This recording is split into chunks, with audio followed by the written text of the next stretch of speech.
A hilarious new stand-up special from comedy legend Jim Gaffigan, The Skinny, is coming to Hulu November 22nd. This Thanksgiving, see Jim in a whole new light as he gives you the inside scoop on everything from parenting teenagers to weight loss and gaslighting family members. For everyone in need of a happy hour, the new hilarious stand-up special, Jim Gaffigan, The Skinny, premieres November 22nd, streaming on Hulu. When you share your food, you share your heart. So what's on your table this holiday season? Save on your festive feast at Kroger with delicious deals on all the holiday classics. Or wow the crowd with something new, like a quinoa stuffed butternut squash. It's sure to add a pop of color to your spread. How about a sweet potato casserole with a crunchy oat streusel topping, made with care for the sweet tooth and the savory tooth? With Kroger, fill your table with love and watch as your guests' hearts get as full as their bellies. Kroger, fresh for everyone. Ask me, ask Iliza anything. It's time to ask.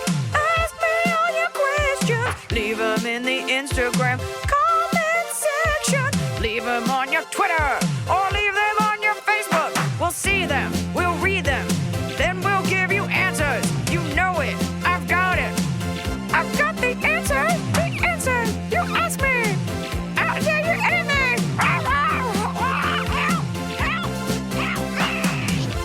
Ask me, that's right. Coming to you hot, straight out of Brooklyn.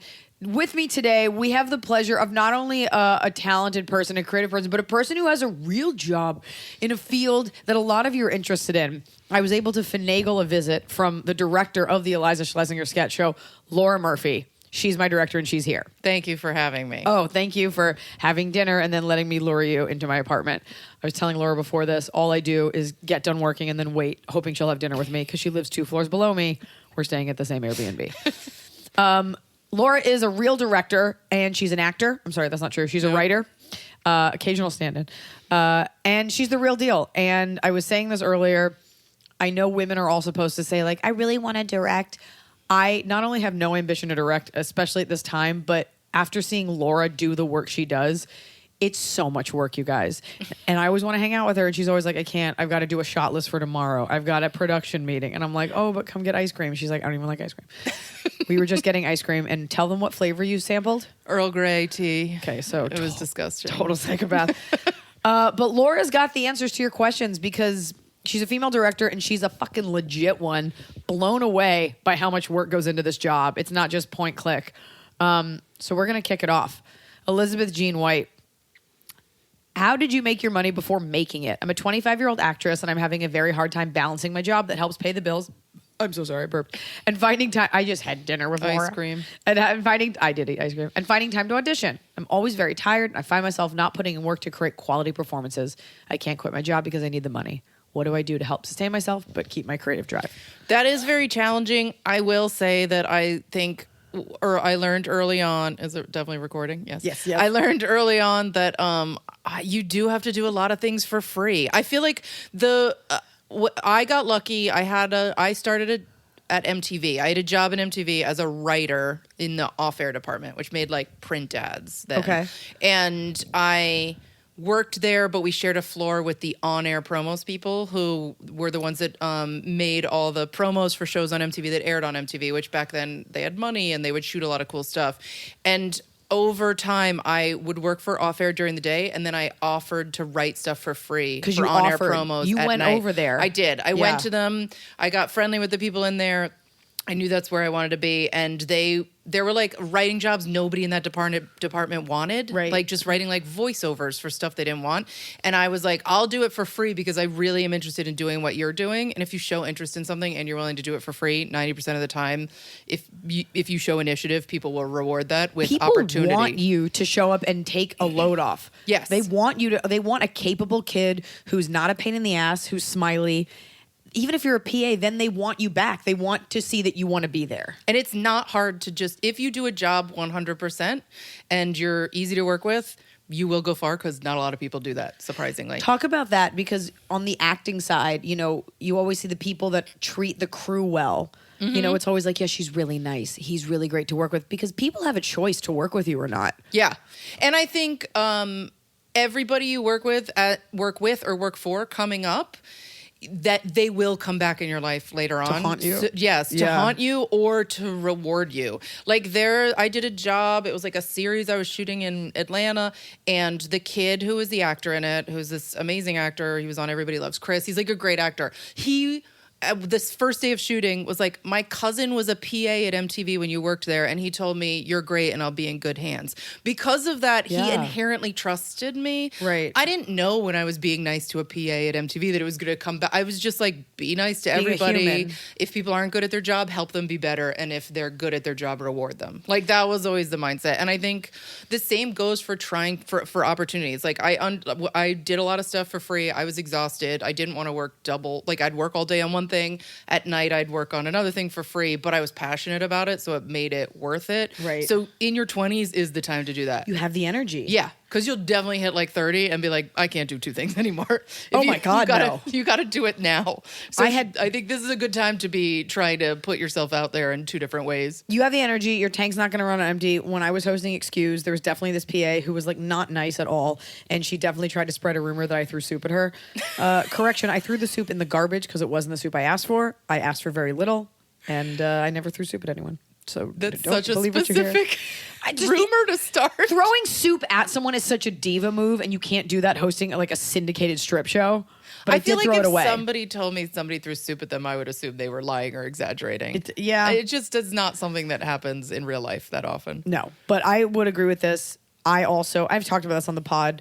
When I had my day job, I would call up other comics now who like couldn't even open for me, and I'd be like, can I make your comedy flyer? And I started my own show. You have to just be industrious, and it finds a way. Like, there's no wrong way to do it. It is like, if you put the energy out there, you start the momentum towards heading towards that. And even if you're doing it a little bit when you're tired, if you're at least doing it, then I feel like it builds its own momentum, and you get excited when you get positive results, and you'll be less tired. And so many people also talk about doing it, but don't do it. Yeah, that is true. You got to get in the game. Fall has fallen. Winter is on its way. The days are shorter. But just because, they feel shorter. And just because the days feel shorter doesn't mean your to-do list gets any shorter. You still have to power through your busy days. And a great way to do that is with nutritious food from Factor's no prep, no mess meals. At the end of a short day in the fall or the winter, the last thing you want to do is have to cook. Factor has got you covered from breakfast, snacks, dinner, anything in between. Factor has easy, nutritious options to keep you fueled,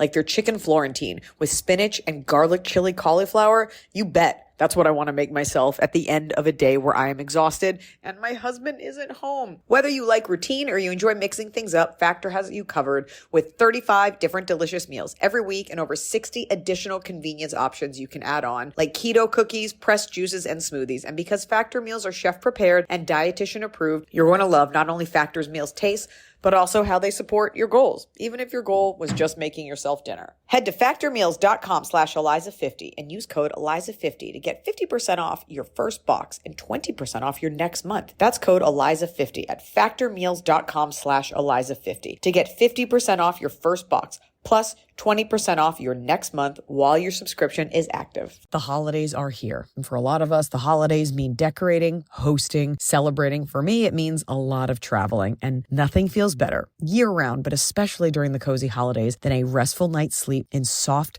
luxurious sheets. Boll & Branch's signature sheets are made with the finest 100% organic cotton, and they get softer with every single wash. You already know that I got Boll & Branch this summer when I needed breathable sheets to sleep in, but this holiday season, I'm actually gifting some of my friends and family Boll & Branch's Ultimate Softness Bundle. I get to choose a signature hem sheet set in any color, a signature hem pillow set, and a waffle bed blanket. And they're all getting juniper because I think it's a classy color. This way, you know you have something nice to sleep on when you visit. It's the perfect gift for you and them.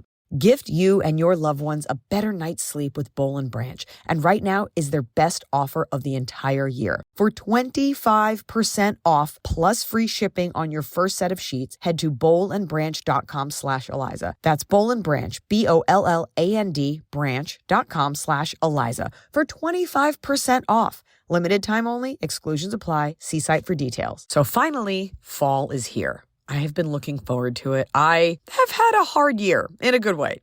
I had a baby. I have been on a nonstop tour, nonstop traveling, and it's been hot. So I'm looking forward to, of course, pumpkin spice, everything, cooler weather, and slipping into a cozy sweater from Quince. I've talked about Quince before. Quince has beautiful leather jackets, cotton cardigans, soft denim, and so much more. All Quince items are priced 50 to 80% less than similar brands. Dressing expensive doesn't have to be expensive. Their clothing is beautiful, it's durable, it stands the test of time, and it's what I like to call a capsule wardrobe. I got an Italian wool cocoon coat. That's one of those, it's got like a European collar and it covers my butt so I can walk around New York City and not be chilly. And Quince only works with factories that use safe, ethical, and responsible manufacturing practices. Get cozy in Quince's high-quality wardrobe essentials. Go to quince.com/Iliza for free shipping on your order and 365-day returns. That's QUINCE.com/Iliza to get free shipping and 365-day returns. Quince.com/Iliza. I am Stephanie Mariano. Hi, Liza. Hi, Laura. Hi, Stephanie. I'm an amateur actress, writer, and director. It's a lot of hats. Trying to get as much experience as possible. I've been writing a bunch of pilots, movies, and just shorts even, but sometimes I have the feeling I'm not doing things right, and I get frustrated that I'm not at a place where I can work in teams to make a better product. Join the club. I live in London, and classes are ridiculously expensive, and sometimes I feel that although this is my passion, it is one with a dead end, even though I'm confident enough in myself that I'll be great in roles. Do you have any advice how to get working with like-minded people, get experience when you're new to the scene, how to get your work circulating? You should pay me for this. Thanks in advance, Eliza. I love you. Your podcast. Thank you so much. Thank you for listening across the pond. Keep rocking, you too. You can answer in general. Yeah, I have two thoughts on that. One is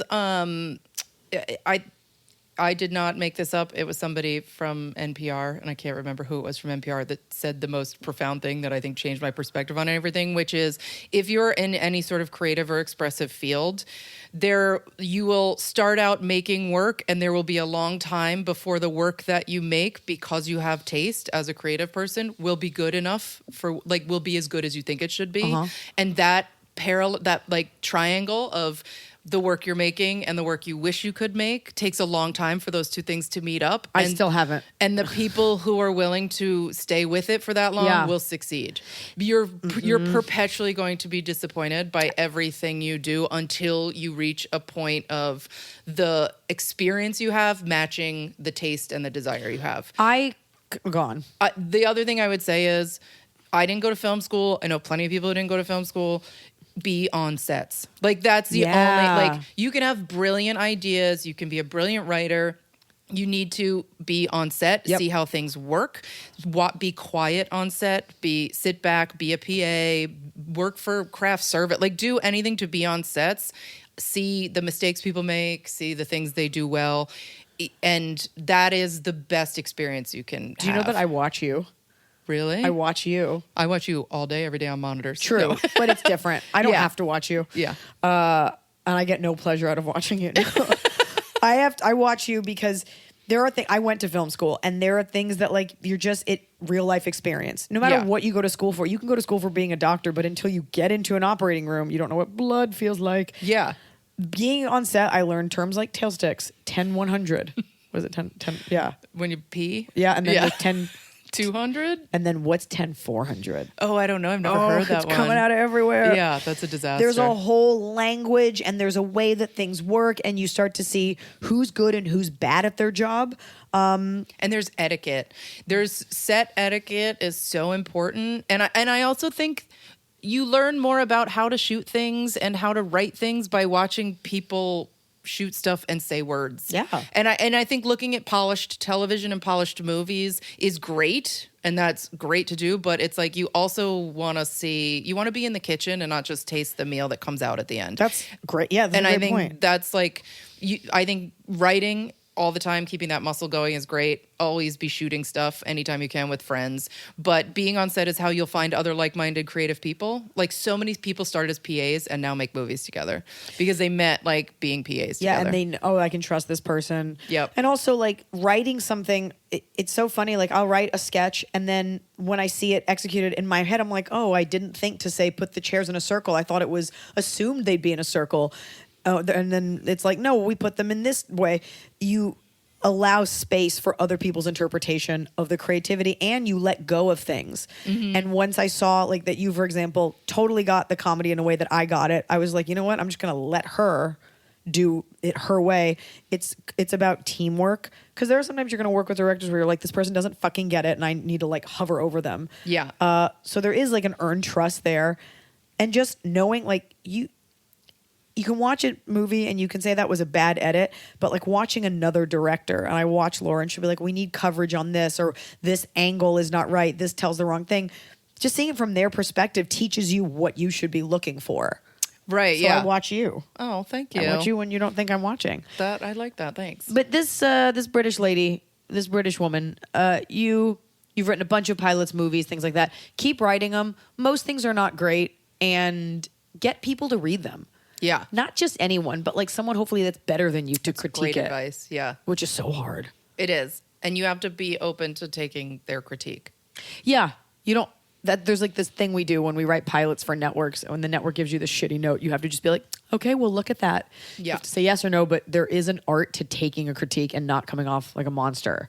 There's also an art to giving notes that I think some people are good at and some people are bad at. And I think as a writer and as a reader, I think what people often do is offer solutions and fixes, and they don't tell you the problem it's fixing. And I will say, if somebody asks you to read something and you're giving notes, instead of saying this, why don't you say this? Yeah. Tell them why. Like, I think those are good readers, or people who can be like, this has a problem because this is inconsistent with the character. And as opposed you to go saying figure the it out. character should say blah, blah, blah. Well, that's funny because so on set, the term is a line read, which means like if I were the director, I'd be like, here, say it like this. And I noticed that my go-to is, here's how I would say it, here's how you have to say it. And you never give a line read. You always get the performance out of people. And it drives me, I would not have the patience. I'd be like, obviously the inflection is on the E, say it this way. And I have some cheats. I feel like I cheat a little. I have ways of implying a line read without giving a line read. I've noticed that too, but that's part of directing is Yes. like letting the actor arrive at that. Yes. Because I lose patience. We had an actor today, it was this guy, and he kept giving this like hokey read. And I turned to Laura. I left the set and I was like, get this guy to read the line like a fucking human. And Laura pretended she heard something else, waited a beat, and then she gave the note. So the guy didn't go on a fucking rampage. Jesse Toe. Hi, Iliza and Laura. As a director, wow, no punctuation. As a director, how do you deal with disrespect? Because I've recently directed a play, and my actors have had little respect for my ideas and directions. I've suggested that we sit down and talk about it, but they still have been disrespectful. I will be directing another in a few months. For future reference, how do you deal with this? Also, Iliza, I love your podcast and Netflix specials too. Thank you so much. I'll see you in Toronto. Lots of fun. That is challenging. I feel like that is something that needs to be proactively prevented before it gets to that point. I think that if you're to the point where your actors are actively being disrespectful to you, it's hard to come back from that. I think the thing that I think when you come into a project, you have to have a clear voice. You have to be clear in your communication of your vision in a way that everybody can understand. Right. And you have to command the space of the communication in a way that even if you're not sure of your vision, say it in a way that you are sure of. Because they're looking to you for these answers. Yes, it's like there needs to be a team leader, and I think if you establish yourself from the beginning in a very clear way of Right. Here's my vision, here's what I want to do, here's how I'm communicating it to you. I'm open for collaboration, but ultimately here's how I think we should do it, and then set that tone of communication. I think you can prevent that. I think as a director on sets, and I imagine, I've never done theater, but I imagine it's similar. I'm not sure, but I can speak from my experience. As the director, you set the tone and attitude of the entire set. You set the communication tone. You set the mood that everybody's in. You set the way people communicate with each other. I will not hire or work with crew that have like bad attitudes unnecessarily or diva because we're making comedies. Of course, there's going to be some people that come in and have a bad attitude but if you from the beginning set the tone and communication and the vibe of that set as being positive, supportive, collaborative, fun, but working hard. Right. We're getting shit done. Yeah, like we're working fast, we're moving fast, but this is a fun, supportive, empathetic environment that's realizing collaborative. Everyone's trying. Like the lighting guy may take a little bit longer. We're all trying. No one's dicking around.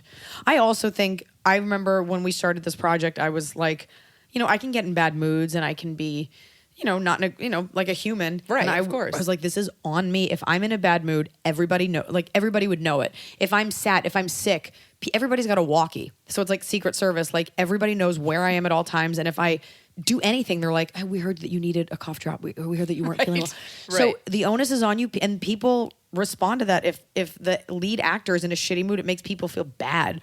So part of me was like, I cannot have a bad day because I don't want people to say I'm a mean person. No, I want people to have fun at work. And also, I think people look to the lead actor. You're also the executive producer and the director they follow cues. So if I am yelling, screaming, freaking out over stuff, that gives them license to do the same thing. Sure. If from the beginning I am running a set that is organized, communicative, fun, but also very chill. Yeah, very and nobody's chill. freaking out. And the DP I work with, Russ, on this project, I knew was like that too. Yeah. If we're not freaking out and somebody at a lower level freaks out, they're the bad guy. Like Then that makes it's obvious. because nobody wants to ruin something that we're working hard to maintain, which is a positive environment, especially in a comedy. It's like children. Like if you're a chill parent, you might have a chill kid. Yeah. I also don't think know. it might be different in a drama or like an action movie where like things could blow up and people could get hurt. I've only done comedy, but I feel like in a comedy environment, if it's stressful, that comes through and You cannot be funny. You can't be funny. If there's like a pressure. That's why I always feel like panel shows, you're always just like, oh, is this where I'm supposed to like jam in something funny right now, even though nobody is supportive of me being here? Right. Cool. Dax is a name. I have a couple. You can choose whichever ones you like. In your opinion, was there any difference working with an online-based sketch troupe like Smosh versus traditional media sketch comedies? Or have the lines between those two groups blurred enough that production acts the same? Interesting. Somebody went through my IMDb. My I love fans, it. They don't sleep. I love it. Yeah. I did the series with Smosh. It was like one of YouTube's first scripted series. What is that? Tell people. Smosh were like, I think they were like YouTube's first huge blow up hit. And they made videos that were like wacky, funny videos. Mm-hmm. And then started to transition into like they made a movie. And then YouTube wanted to make a scripted series with them, which was a great idea. It was the tone of the series was very different than I think the original videos were. I'd say the biggest difference, the difference, obviously budget is a difference between some digital series and some broadcast or premium streaming things. There's obviously a budgetary difference. I think the other big difference is working with, there's two types. I think you work with comedy actors who have a lot of comedy acting experience, and then you work with comedy actors who are innately funny but don't have as much scripted comedy experience. Mm-hmm. And that I think is really about knowing who you're working with and the best way to serve them as a director. Because something like Smosh, those guys were super funny. They were really pros about learning dialogue, but it's not something that came innately to them. And it was just like, let's definitely play to your strengths, create characters that make sense for you, and then allow they were really good actually about learning a ton of dialogue, but they were like, that was like an ensemble cast of 7 people who didn't have a ton of experience, and we were shooting in very tight budget. But everybody rose to the occasion. I mean, same thing. It's like everybody's going to. They were the Smosh guys. It was their show, and they performed at such a pro level for not having done a series before that all the other actors were also like, well, we don't want to be the ones who do a bad job. So Right. But I think that style of directing is just so much more run and gun and fast, and you can't get a bunch of takes, and you can't be precious about camera or lighting. Well, that piggybacks into yep, 2 pigs into each other. Aimlin 19, how do you handle just plain bad acting as a director? Sometimes you watch a television show or movie and it's cringeworthy or uncomfortable to watch. Do you sometimes have to let it go and just make a move when an actor isn't giving what you're looking for as far as performance? I think it happens much more often in cameo or guest appearance roles. Love the podcast. Never go on hiatus. Also would love to hear as a guest on Armchair. Okay, I don't know what that says, but that sounds great. Okay. I've never worked with a bad actor. No, I'm just kidding. I think in comedy, there's a little more flexibility. And I think sometimes bad performances are based on bad directing and bad script, as well as the actor. I think sometimes bad actors get a bad rap sometimes for things that are bad scripts and bad directing combined. Because you can see really amazing actors in movies and be like, that was terrible. And that's when you know, like, they have it in them. That's bad directing and bad scripting combined. There's a movie out with Alec Baldwin and Selma Hayek it's called like Drunk Christmas or something, and like Jim Gaffigan, and you're like, did someone just give them each $5 million? Right. Anyway, Just let them do whatever they it's like want. an airplane movie, and you're like, what is that? I Okay. think so. I think if you have this pyramid of script, performance, and direction, one of those things can be off and the whole thing can crumble. So it has to kind of be a good symmetry of all of them. And some of that involves tweaking script on the spot. Because you can have you could watch somebody do a line over and over and it's just something's off and you can tell they're not comfortable with the way it's worded. So you have to be open, have the kind of writer mind to be able to be like, hey, with these small tweaks, we don't change the intention of the line, but it might be easier for you to say. This feels like it's more in your voice. The intention of the line. We did that today. We did that today. We had a line that was supposed to convey that we'd been flying on an airplane for quite some time. And we had to on the spot tweak it. And it's oddly, weirdly hard sometimes. It is. To convey something very normal, which is we've been flying for a while, but we're almost to Paris. Because you say it over and over and you start to think nobody would ever say this. The word hour is weird. But I think you figure, and also I think you can always shoot around a bad performance.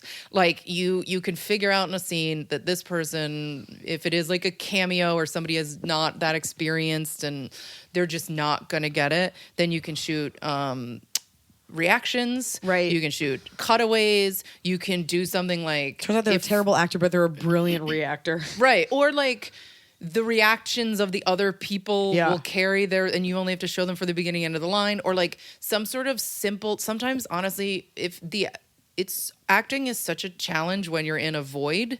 And so giving somebody a simple gesture to do, if you're sweeping when you say this instead of just standing here and that motivates you to go from one side of the room to the other, can sometimes solve a problem. You need to have an action. Yeah, or a reason. Sometimes an actor just needs a reason because they can know the line. Because otherwise you're just giving a monologue. Right. And it does. And a lot of times when you're shooting one side of a scene, it feels like that because you've done it 20 times and you've lost the... I always feel like I'm better when we're getting the coverage for the other actor because I've had time to go over, we've already shot my side, and then I come up with all this funny stuff when I'm already off camera. That always happens. So for the rest of the show, I'd like to be shot second. Or when you're doing the lines in the beginning for somebody else and your coverage comes second, you'll always nail the lines when it's not on you. Always. Because you're just not in your head. Brilliant improv, amazing facial. It's because you're relaxed. Yeah, there is that. There is something about the camera being on you. Sweaty spaghetti. I've noticed that, at least since I've had my babies, that I smell differently when I sweat. Maybe I'm just getting older. I don't know. But I smell differently. And I don't love that. If I'm on set or if I'm on stage or if I'm doing anything like functioning in public and I don't want sweat stains or to be aware of my stinky, stinky pits, that's when I turn to Lumi Whole Body Deodorant because it keeps me smelling fresh all day. Lumi is seriously safe to use anywhere on your body. Pits, under boobs, right ladies, thigh folds, belly buttons, butt cracks, your feet. It's clinically proven to block odor all day and control odor for up to 72 hours. How? Well, unlike certain traditional deodorants that may try to mask odor with a fragrance, Lumi is formulated and powered by mandelic acid to stop odor before it starts.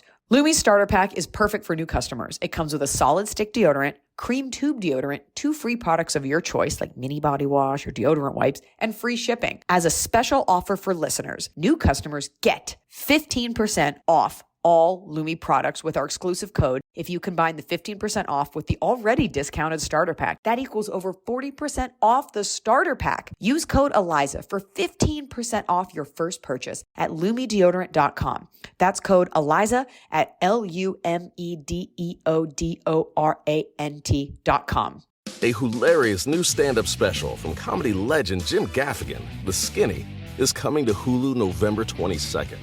This Thanksgiving, see Jim in a whole new light as he gives you the inside scoop on everything from parenting teenagers to weight loss and gaslighting family members.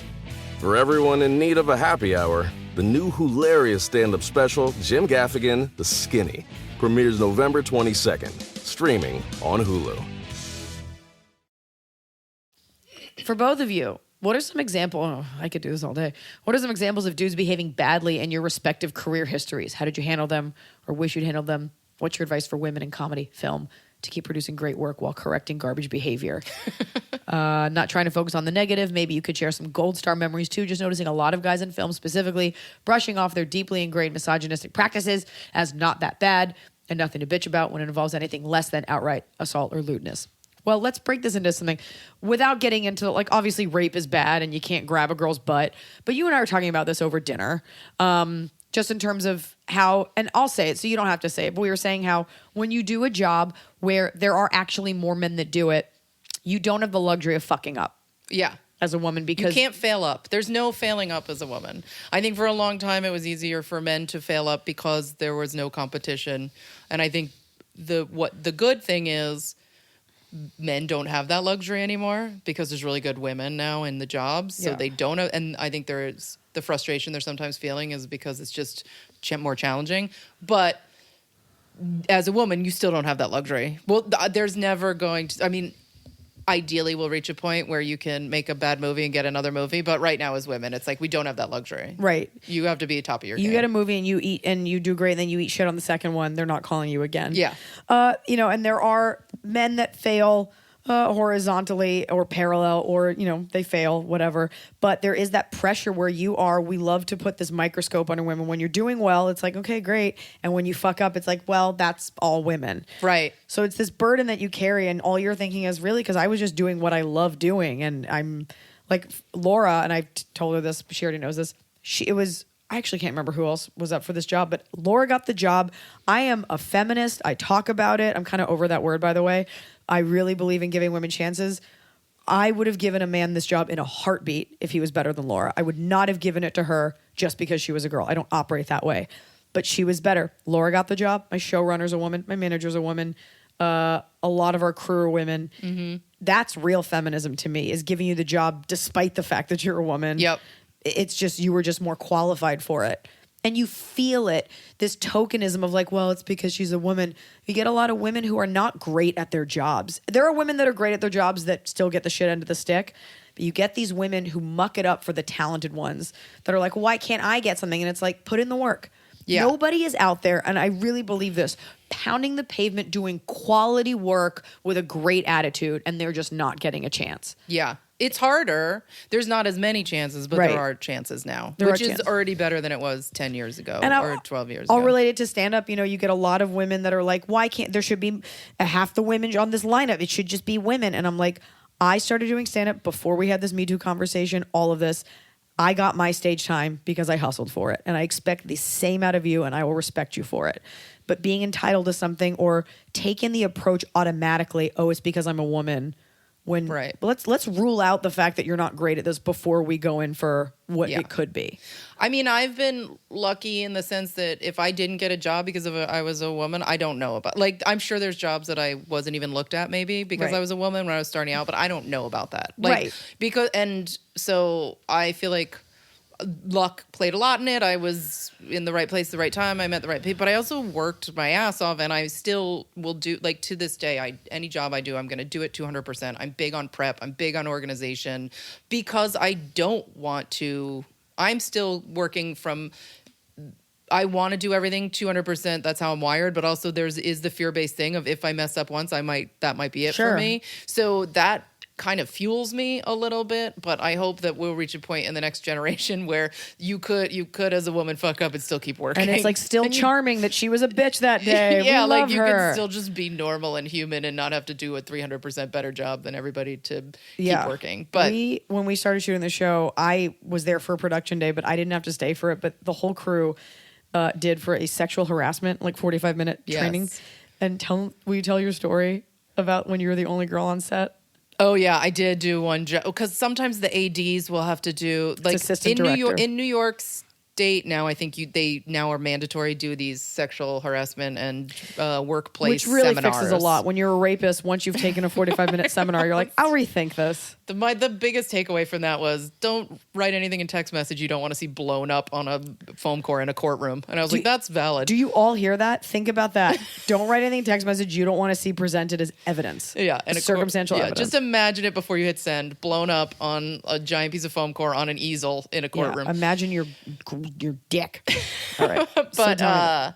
But in California, they don't do that yet. I'm sure they will. But also sometimes like in the beginning of a job, the assistant director will give a safety speech and then also do this like brief sexual harassment speech. And I was on a movie. It was a very lax crew, and I think I was the only woman there. And the AD started the speech. It was like, okay, and also everybody be cool. Don't sexually harass each other. Even though Laura's the only girl here, try to keep your hands off her. And also, her boyfriend is the camera operator, so it might piss him off. And I was like, this is spiraling into the I just love the idea of like, so just stay away from her. Exactly. You're I was like, hey, I don't think guys. this was the core message. Emma- Oh, wait, wasn't that Oh. question about how to handle guys being shitty? Because Yeah. I do have a good. Yeah. We talk about this. We've talked about this in the this mentor group I have for female directors called Collective Hustle. But oftentimes it's getting better, but female directors that are new will be paired with seasoned DPs, directors of photography who are male, who are more seasoned. Explain what a director of photography does. So the director of photography is really the cinematographer. So he is the person that sets the lighting look with the gaffer, who then executes it. He figures out what kind of cameras you're shooting with, and he works with the director on what lenses and what framing, and that should be very collaborative. There was a lot of problems for a long time coming up of young female directors or up-and-coming female directors being paired with seasoned DPs who steamroll them. Right. Who were like, I don't think it was intentional. I think it was like, I know better. I've done this before. I'm not going to work with you. You're going to learn by watching me just steamroll you. And that still happens. And that happens with other department heads. And it is something that as a female you have to learn to deal with, because any male director coming in is given the benefit of the doubt and then loses it by being bad. Any female director is coming in with 0 and has to earn respect. Just how it is. When it's a predominantly male crew. When it's a female crew, it's a different dynamic. So the biggest thing is never let it show that it's getting to you, and That's a good life lesson. it is. And B, you will always win if you have humor. Like, just deal with it with humor, which I know not everybody has the luxury of. But if you can right away set a bar that you're fine with making fun of picking on someone in a funny, lighthearted way that's smarter and wittier than something they're going to say. Oh, men love it when you outwit them. Yeah, They but love it. that they will stop challenging you. Right. Because they don't want that to happen again. Like public. I think you just have to set the tone of like, this is my set, I'm in charge of it. And Because ultimately you are. If you don't want to shoot with that lens, you're not going to. yeah. And it's like there was a situation where another director that I was mentoring was working on this job, and the AD was very much it was a producer acting as an AD, and he was being very challenging. And it was like, she was like, how much time do we have left for these shots? And he just kept saying, not enough, which is the least helpful thing you can say.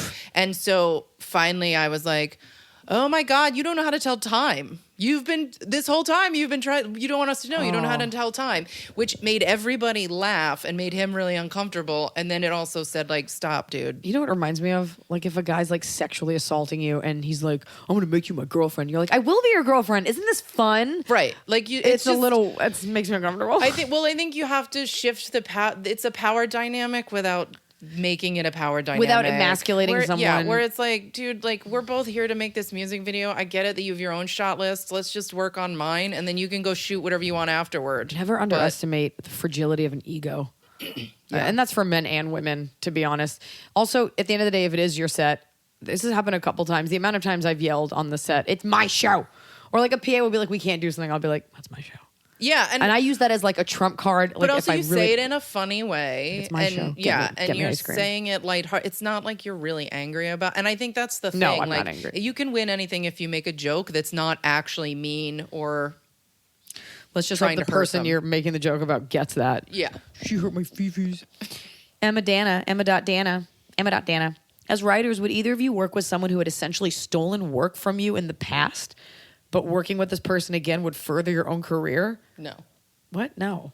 Well, for me, that'd be like, you stole my stand-up. You're a jackass. Yeah, also, that's not somebody you want to work with in the long run. Yeah, I think what you're really asking, because she says, is this something that the industry just expects?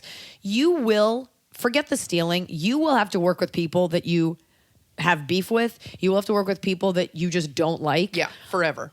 There are people that I don't like that I haven't met, but then I meet them and then you're like, oh, that's a nice person. There are people who I don't respect that I've had to be on sets with. Oh, yeah. You just pretend that it doesn't bother you because that person will look bad. Like if they're the ones that make it an issue and you're just like, I don't know what you're talking about. You have to just get over it because they're not going away. No.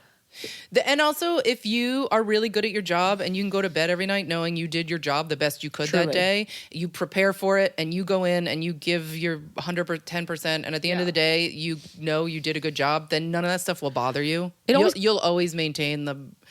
and people around you know that you're a good person. It always comes out in the wash. I did a show one time.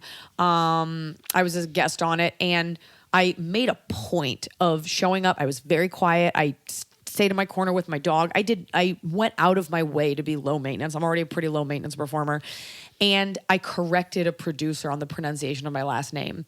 And I might have been like a little curt, but it's also like, or I'm the guest and you should have known this. The misspelling. He called my agent to complain and say that I was a diva on set. I only hung out with my dog. And I was like, I know that's not true. You can ask the makeup lady who I ate dinner with. And my agent called him back and was like, I think what you're saying is a lie. And the guy admitted that he had made it up. Really? It will always come out in the wash. Yeah, it always does. Yeah, that was a really hurtful lesson. Don't ever correct someone on the pronunciation You're of your like last the name. least diva person Thank ever you. on set. I had to be in a fat suit for like 4 hours today, and I found a hole, and I laid down, and I just waited. I was so hot. Sam_M_Chapman. Eliza, I know you moved to California from another state. Laura, did you have a job first, or did you move first, then find a job? What do you suggest? Get a job or move first? I did move from New York to LA. Upstate New York. Tell me where you're from. I'm from Rhinebeck, New York, in the Dutchess County, the beautiful Hudson Valley, home of the Dutchess County Fair. I lived in the city for a long time in New York, and I moved to LA. I was freelance. It's kind of different because I was freelance, so it's like I was working freelance in either coast. So I would always say have at least job prospects before you move. I've moved back and forth now so many times. I have storage units on both coasts. I think, hot brag. That's my brag. Yeah. But like, I think it's always good to have at least contacts and prospects before you move somewhere. There's something insane, like 8,000 women a day move to Los Angeles or some weird stat. And I saw this story on Instagram. It was about these two people who have become homeless. They moved here. One moved here to be like a DP or something. And it was this thing where LA already has so many people. They moved here and became homeless. And this takeaway from the story was, but they're like staying at a homeless shelter. They're not giving up. They're going to stick it out. I'm like, no. If you have no prospects. Yeah. Maybe it's not the best place for you. Exactly. And they're like, we're not going to give up, but we don't recommend LA for anyone. I'm like, I don't recommend LA for you. Right, yeah. I had like some friends from school, not that any of them helped me in any way, shape, or form, but I did have a little network. And also, if you have a college degree, you can always get a shitty job typing. Yeah, as I did. And I think also there's like thriving film communities all over now in a lot of states that aren't as saturated with tons of people wanting to do the same thing. Literally show up, be like, I just want to be a PA, because anyone can be a PA. And if you're good, they will keep you. Like, I love the PAs we had, and I would give them a job doing something more important next time because they showed how great they were. Just show up and I got a job. I was offered craft services. Yeah. I was a PA, and they were like, do you want to do the food next time? And I was like, no. That seems but hard. Some people love food. Some people love food. Yeah. I mean, I think have some potential prospects. Oh, here's a serious question. Kathy Pacheco. I feel like my mom wrote this, but it's a woman named Kathy Pacheco. Or a man, no judgment. What's the most challenging aspect of directing Eliza? I suspect since she's fiercely independent and maybe a lot stubborn. Excuse you, Kathy. It has to be challenging, right? Go on. I mean, I would say I could see if you didn't trust the director how, like, I think we knew when we met before we started working together that we had similar senses of humor. So I think we went into it both with a pretty positive, like I knew that we would be on the same page collaboration wise and comedy wise. No, jury's still out for me. I don't know about you. But I think I could see how because we both are very strong opinionated, and I think for the right reasons, like both of us are for the right reasons. Like this has to be a good show and it has to be funny and it has to come out well. And I could see how if we were on completely different pages about what was funny, how the challenge would be finding a way to arrive at what was needed to be the end product. But but I feel like I've worked on other things where I was in a slightly different comedic mindset than the project we're making, or than the writer or the showrunner. And at some point it's like, okay, this is your project, and my job is to make you look good. So I get it. Like, if I, now that I understand what you want out of this, like, okay, you really want a dramedy, I'll stop trying to make it funnier and funnier at every turn, because what you want out of this is a dramedy, and ultimately it's your project. And if you're going to shine in a dramedy, then let's do that, lean into that. Yeah. So I think I don't think it's challenging working with you, because we're already in a mind meld situation. We wouldn't be working together. No, it would have if we didn't get along. Also, to your credit, which we talked about early on, when like Go on.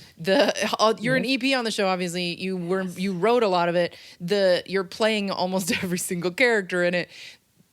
You are very able to be present in the thing we are shooting while we are shooting it, which is, I've worked with other people who are in the show and wrote it, and that isn't something that everybody can do, and that makes it more fun in the moment, and it makes it funnier in the moment, which makes my job easier, because we're both there making it the best it can be, as opposed to like you being distracted and then like trying to control find it. We spend less time trying to find it and more time making it better. Absolutely. You right off the bat, I was like, oh, she got it. Like, just like the like little inflections, just small things. I was like, oh, she gets what's funny in a way that I respect, because I don't respect what a lot of people think is funny. And a lot of people are wrong. And a lot of people can read an impeccably written script and still not fucking get it.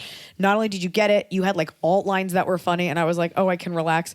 And I'm always cognizant of, because people like think I'm independent and fierce, but I am a team player. Like I am a solo you definitely player, are. team player, and I pick my battles very sparingly with you. Meaning like I will only approach you to say how I want something to look, just because like I'm like, I just saw this in my head. Right. And usually you'll be like, yeah, that's what we're shooting. Yep. But I'm never like, no, swap out the lens, turn the cameras around, get this coverage. Yeah. No, I think you're very collaborative. Thank you. You hear that, folks? I think people assume when you have a very strong voice as a comedian or in a comedy or as a director that you're not collaborative, but you often you are. Thank you. I let 2 different people rub my feet today on set. Yeah, exactly. I'm extremely collaborative. You're so good at sharing. Oh, here's a good one. Okay. Lauren W _M7. What name is that? Who are on your respective Mount Rushmores of comedy? Oof. That's a tough one. It is. I feel like from like a director standpoint. Yeah, answer it from a director standpoint. Like Tina Fey, obviously, as predictable as that answer is, it's just so like, I feel like as a writer, as a director, obviously she was also as an actor, but from my perspective, just really like there was a point where I was like, the bar I would set in terms of like, what would Tina Fey think of this? Like, I think because I think she's smart. She created a character, especially in 30 Rock and on SNL, that were like she was able to make jokes about women where we could laugh at ourselves and acknowledge that and she was pretty. It wasn't like I'm this even though Liz Lemon was a little bit of a loser, she still wasn't. But it was self-deprecating without fear of being like, oh, we're knocking women back if we make fun of her. It was like self-deprecating and also brilliantly smart and funny. And she's Jack Donaghy's great. a personal hero of mine. Yeah, he's that's an amazing character. I love it. All right. Also, Steve Conrad is my favorite writer-director. He made the show Patriot that was on Amazon, which is one of the most beautiful and hilarious shows. He has a new show called with Ben Kingsley in it that I can't remember the name of. Sounds awesome. His show names are weird because the shows are different than the names. But he made this. He's made a couple movies. He's like brilliant. Okay. And I mean. Yeah, I don't know who else. That's okay. It's always weird when it's like, give me your 3. Mount top Rushmore 3. means 3, right? I mean, I think... No, there's more than 3. Oh. There's several. But I'm real bad at geography and history. I have 2 off the top of my head. I think Laurie Metcalf is completely under-celebrated publicly. So fucking genius. And Jennifer Saunders of French and Saunders from Absolutely Fabulous. Yeah. I modeled a lot of the way I speak after the way she would pontificate. So it would. This question's better if someone asks, then I can say yes or no. I think Joan Rivers too, just for how groundbreaking it was for like females in comedy. You wouldn't say Phyllis Diller or Carol Burnett? I love Carol Burnett. You know what? I have to be honest. I know I'm supposed to say I love Carol Burnett, and I really respect her. I never watched the show. It wasn't on in my Yeah. house or when I was a kid, so I missed that. I was watching In Living Color and Kids in the Hall. Yeah. I took a lot of my cues from men, but I didn't know. No one ever said women weren't funny. So the women of SNL for me, like Sherry O'Terry's years, Yeah. that was huge. And I never thought the women on In Living Color weren't funny, or the one girl in The State, or like you have to be told that women aren't funny. Oh yeah, You yeah. wouldn't. My mom's funny. Yeah, like, if you you wouldn't just think that. Yeah, if you weren't told that, I feel like, but just watching stuff, you would not even. It wouldn't occur to you. Let's answer some life questions. Okay. Ariana, Danielle, as two women who work in the film industry. I don't really. It's more Laura. I've been in like 2 movies. You're in film now. I'm a woman in film. What do you find difficult? And what's an awesome part? Is that like too platitude? No, I mean, again, like I've been lucky in that a lot of my career wasn't just you're a woman in film. It was like I just got lucky that I kind of ended up working in it and then had a reel by the time it became cool for people to hire women. So now it works more in my favor than it did before. But I mean, I guess that is hard. What was it? What's the hardest part and what's... Yeah, it's like one of those like Mount Rushmore things. Like, Honestly, what's the extreme? The hardest part, and this is maybe not where this question was intended to go, is I have really bad endometriosis and my period is a thing every month and I'm shooting and I'm working and I don't have the luxury of like laying home on a heating pad and having cramps. And my entire, like, 1 week a month, my entire job stress is about how I'm going to manage my pain, or sometimes I'll end up vomiting all night and then I have to go to work without having slept because I was up vomiting all night, or like I'll end up in the emergency room, which is luckily mostly happen on weekends. Like, Does that happen to you here? No, here it hasn't, because I've been taking Advil every 4 hours for like 5 straight days before my period. You to try like to mainline avoid it. Advil, yeah. I have to get surgery every couple of years and I've just haven't gotten it. And so it's like, so heavy, that Laura. is honestly the hardest thing about being a woman in the industry for That's me. fair. Because no dude has to deal with that or think about it. Period plus endometriosis, Yeah. right? And even like, say I didn't have endometriosis, like I'm shooting on a set where there's we're outdoors and the bathroom is 3 blocks away. If I have my period, I can't leave whenever I want to. Like I have to find a time to go 3 blocks. Like, Thinks was a nice addition to my life. Those God, that's so underwear. funny. It Yeah, like the made, but it absorbent made a ones. huge difference. Like, That's very it honest. changed my anxiety to some degree. So I think that is something nobody talks about that is different when you're a woman and you're in the film industry. Just the agency over your own health and your body and like all those things that like guys don't, even from a safety standpoint, like when I walked to my apartment at night or when I walked, just a little bit extra. Or we were shooting a scene and I was in like a really revealing outfit that was intended to look hideous, which it did. Right. But at the end of the So day, brave. you still see like part of my body and you jerk off to that. And I had a robe on and we were standing outside and car after car, these fucking like Teamster dudes just kept driving by and staring. And I just had a robe on. You couldn't see anything. And they were looking and one guy slowed down and I got so fucking pissed because it's like, I'm just trying to film something to be funny. I'm not even trying to be sexy. I don't deserve this. And I flipped him off, which is so trashy and I never do it. And this motherfucker backed his van up like he was going to do didn't something. know that. And the PAs were like they got him to move away. But it's like, yeah, you're eye fucking me. Yeah. I'm asking you to move away. You're not. Now you're going to teach me a fucking lesson because I'm uncomfortable with your gross Jesus. fucking stare while I'm trying to be funny. So I should wear a burqa? I can't. Anyways, I'm like looking at My favorite thing was you yelled, "No free boners." That's right. No free lunch, no free boners. Emily, this is from Twitter. Emily 88193366. What is your favorite style of comedy to direct and why? I mean, I love comedy that has an undercurrent of social message that you don't realize is happening. That's like a Sugarcoat little it. satirical, Yeah. which is why I love so many sketches in this. Like, especially like, I love any sort of female comedy antihero, like Veep. Or like Fleabag. Or Fleabag. Yeah. Like, that's brilliant, and I'm glad there's more of those happening. I think people were scared of them before, and now between Veep and Fleabag, it proves Totally. like this works. You know what never got any love? Getting On with Laurie Metcalf. She was Yes. that was a great That was movie. brilliant. But I love any sort of thing that just has a smart satirical message. Like that's why Veep was so brilliant. She didn't give a fuck. No, and she was terrible. But like so many of the things they were talking about were very smart. There was like an underlying message Without taking a side, and in a weird way, I didn't necessarily root for her, but I did want to see what she would do. Right, exactly. And that's so fun. And so there's a million great characters that Danny McBride plays that are like hilarious comedy anti-heroes that are like not that likable, but you kind of root for. There are very few characters written like that for women until now. It's finally happening. It's true because men so are like excited. inherently likable. There's just a big fuzzy teddy bear. And with women, it's like, I bet she fucked your husband. Or like there's that Eve there's quality. a pushback from, I think there's been a long-term pushback for maybe because the executives were, I don't know why, but it was like, if women are going to watch this show, because there were male executives giving notes, and it was like, the woman needs to be likable, she needs to be more likable, and all that led to was watered down characters. You know where that was, but it still worked, even though to this day I still talk about it with Michelle, how much we don't like her, is Sex and the City. Carrie was a bit of she was half anti-hero. Yeah. She was selfish and she was like not cool and like a little bitchy. But I would say that was bordering on a drama. Yeah. Like, I feel like there's he great... broke up with her on a Post-it. Right, exactly. There's great drama female anti-heroes. There's more and more comedy ones, finally. For sure. Like all Greek mythology. That's all I want to make. Right. Yeah. All right. Well, here's some questions about the real life. Lauren Liu. This is a very specific question. So I'm assuming this definitely happens. I don't know if I'm qualified to give life advice. No, you are. Okay. You have endometriosis. You're definitely qualified.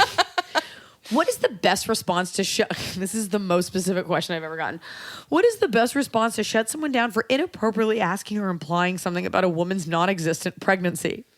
I'm regularly horrified to hear of examples of virtual strangers incorrectly presuming someone is pregnant and then going on to comment about it. For example, my friend once asked a bank teller to use the bathroom. Teller said, sorry, to turn away a pregnant person, but they don't have a bathroom. This friend was not pregnant. This friend was not a pregnant person. You can say woman. I've also straight up been asked if I'm expecting at work after I gained a little weight. I think it should be obvious that until someone has confirmed their pregnancy on their own, no one should ever feel obligated to broach the topic, ever feel entitled to broach the topic of reproduction or the body. But I have a long and hard, still looking for the perfect snarky comeback to shut these comments down. Oh, a snarky comeback.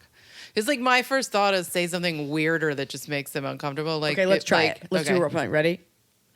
Oh, are you expecting? Not until God decides I am. Like, just say something weird and uncomfortable weird. that just makes you seem crazier, and then they feel weird. Like you've made them feel weird. Okay, if you're comfortable with making someone uncomfortable, here's all you have to say back. They're like, oh, are you pregnant? Or are you expecting? And you just say, no, why do you ask? And let them say to your that's face, interesting. Because you look You fat. look chubby. Yeah. Put it right back on them. Right. That's interesting. And don't give a specific example like, why do I look fat? You have to say, no, why do you ask? Why do you ask? That's brilliant. Yeah. That's not snarky, but that is a way to turn the tables on the conversation It's fast. a way to make sure that person absolutely comes back with a gun because you made them feel small. It's like that Simpsons episode where the guy in the big car, Bart was laughing at him, or Nelson, and they were like, he's like, are you laughing at the size of my automobile? You know what I'm talking about? No. Oh, okay. But you always laugh, so I'm like, oh, maybe she knows what I'm talking about. I don't. Well, just the fact that you were making a Simpsons reference that had something to do with pregnancy, I liked where it was going. Yeah, for sure. I don't know what's a snarky one is hard. I feel like you're not in a position to be snarky because that person was trying to say something nice, and then you'll come off as defensive. Well, yeah, but also like meet snark with snark. If they said like lay off the pie, then you could be like, why? Because you don't get laid at all, or just like something horrible. Or that's when you say, I'm actually pregnant. I'm actually pregnant. We're pregnant, you halfwit. Natasha Barisi. Q for Laura and Eliza. What's your biggest tip for writers wanting to get their scripts read? You take it away. That's hard. I mean, I think there's a lot of those script writing contests that I think are half helpful and half a scam because you have to pay to enter all of them. Yeah. But you can pay for coverage on some of them, which does get you at least a round of notes from somebody who's somewhat industry adjacent. It's helpful if you want notes. If you want to actually get your script read, because what you're really asking is like, how do I get my movie made? Right. That's like... It's unfortunate, but you need a manager and you need an agent, and a lot of places won't take unsolicited scripts and submissions. So it's like, I don't know. That's a tough one. Here's how I think it works. because there's different echelons to this. First of all, have your parents read it. If your parents are smart, like my mom actually has really insightful notes. She was on set for an episode we were recording the other day. My mom was a guest star on the show. And I turned to one of the other actors and I said, by the way, that's not a Netflix executive giving notes. That's my mother and you don't have to listen. But her notes were good. She did have good notes. Yeah. A couple times she had good like direction even coverage notes. Yeah. Well, she had good notes on performance too. If you get some representation, when you go in for a general meeting, if people like you or they're interested in you as talent, they might want to see what else you have. Then they're going to ask to read a script. Yeah. You don't need anyone to read your script until you need someone to read your script. No one's going to read your script and be like, we got to make this movie. Yeah. So wait until someone's interested. Have that, polish it, repolish it, revisit it, let it sit in a drawer, come back to it because one day someone's going to say, can I read your script? And you want to have it ready. Also, it works as a writing sample. Like if you're actively writing and looking for writing jobs, even if that script may never get made or maybe it will down the road, it's great to have a really good writing sample. So if there is a potential writing job, you could be like, yes, I have this sample ready. That being said, let me say this. For this show, for the Iliza Shlesinger Sketch Show, we had about 28 writers apply. And we live in a time now where if you don't hire, you have to, of course you want to be diverse, but you want to make sure that you're giving yourself the best options for writers. And to cover myself, because I don't care what my writers look like, I said I want to read my scripts blind, meaning I had their names taken off. So I could only judge it based on the material. Of course, I ended up with 3 Jews in the end, but I did it you can't say I picked one of it. I just read the joke for the jokes. And a lot of them were sketches. Anybody who sent me a pilot, I threw it out. Right, because it was the wrong format for what you were looking for. And it doesn't always translate. That is a good point. It's also like, nobody wants to read your pilot. And it's like, I'm just reading for to a see. sketch show. Yeah, show me your sketches. Don't send me a pilot. Yeah, that's a good point. That also comes off as lazy. Like, you couldn't just write a sketch. Also, now I take back what I said about not knowing any helpful hints on this. The Writers Guild, because of the new situation, has because so many writers don't have representation now because of what happened with the union and the agencies. They have portals now that you can upload your script, and showrunners and people are reading them. So if you're a guild member, there you go. There's like a script screenwriting, feature screenwriting portal. I think there's a TV pilot portal. Like there's places to now upload stuff that people are actually looking at. You just won't have an agent to represent you. Yeah, but nobody does, so it kind of even the playing field. We do, though, don't we? And that is your personal insight to the world of film and directing. Laura had all the answers, but now it's time for everybody's favorite part of the show. It's Top of the Cob. It's the top of the cob. We're doing it right every day. You just take a bite, top of the cob. Laura, before we sat down to dinner, I asked you to prepare a top of the cob and a bottom of the cob. Are you prepared to give your top of the cob and bottom of the cob? Yes, I think so. What's your top of the cob? Top of the cob is the best. Yes. Both parts of the cob. No, it's opposite day. Both parts of the cob for me are marriages. I think. Okay, go ahead. Say both. One of them is the top, one of them is the bottom, and you guys can guess which one. No, I'm just kidding. People won't know. I'd say my current marriage would be the top of the cob. Recent marriage. Yes, very recent marriage. Yes, I was there. And my first marriage would be bottom of the cob, I guess. Is that an easy way out? Yes, fully. But that's okay. Not everybody gets a top and a bottom marriage cob. I mean, I'm trying to think of anything else I hate enough to put it on the bottom of the cob. I don't even hate my marriage that much. I just don't hate stuff that much. No, you don't have to hate it. You can just something that bothers you, something you don't like. The fact that you don't own a Merle Pomeranian that you see around your neighborhood. What's real bottom of the cob then is unfinished ceramics. Like I can't touch it or it gives me chills. Go on. Like any sort of like glass that's like rough, unfinished glass that's smoky and has like texture. Like hippie, like thrown clay, like pottery work that like a hippie made. But it's before like not they that sand nice. it or glaze it, and it's just rough, and you can feel it on your fingers. Oh wait, you're talking about before it's glazed, not like the actual texture once it's been fired. No, the raw. When your terracotta. like when your toenails get caught on a rough blanket, like that, but touching like a unfinished piece of raw pottery where it's like rough and it gives me chills. It's almost like a little powdery. Oh really? You know what? I'll match that. I was going to do a whole thing about ice cream, but I'll match that bottom of the cob with. I can't stand. I think I've talked about this once. Oh God, I can't even talk. When someone folds a piece of paper.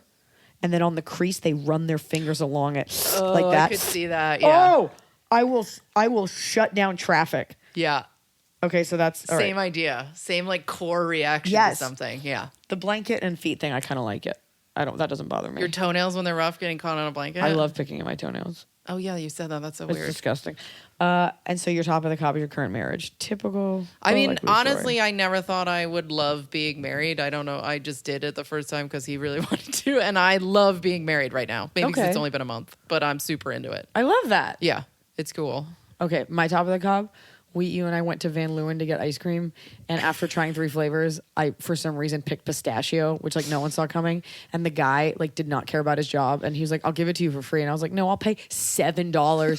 And he gave me a gigantic like triple scoop, and I walked out, and I was like proud of myself because I was like, I actually don't want to eat this, but I didn't want the flavor, and I walked it back, and I said, I know that you gave me extra ice cream, but what I would like is to trade this in. I'll even throw it out for a free small scoop of what I actually want. And he did it. He did it. And I wasn't even going to go in there with you because I was so uncomfortable with the exchange. So uncomfortable. But I learned a lesson that it pays to go back and change your ice cream. And now it pays to be Jewish. Never settle for Go on. pistachio. Never settle. And I ate it without a spoon. I licked it out of the cup. You did. Because I walked the walk. You're a good person. I did ask for a cone and he didn't give it to me. So I'm going to go back and complain. Laura Murphy, my hair director, director of Adam Ruins Everything, Girl Code, and her Twitter, if you want to ask her some industry inspo, is Best Laura Ever, Laura, not Lora. She's not that kind of girl. Thank you so much for sitting on my couch. Thank you for having me. We're going to make such a good sketch show. I'm very excited for it. It's been really fun to make.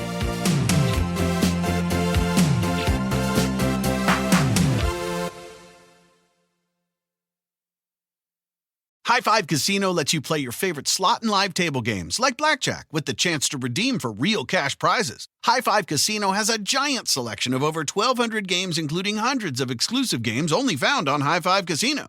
It's always free to play, and free coins are given out every 4 hours. Ready to have your own high five moment? Visit highfivecasino.com. That's high, the number 5, casino.com. No purchase necessary. Void where prohibited by law. Must be 21 years or older. Terms and conditions apply.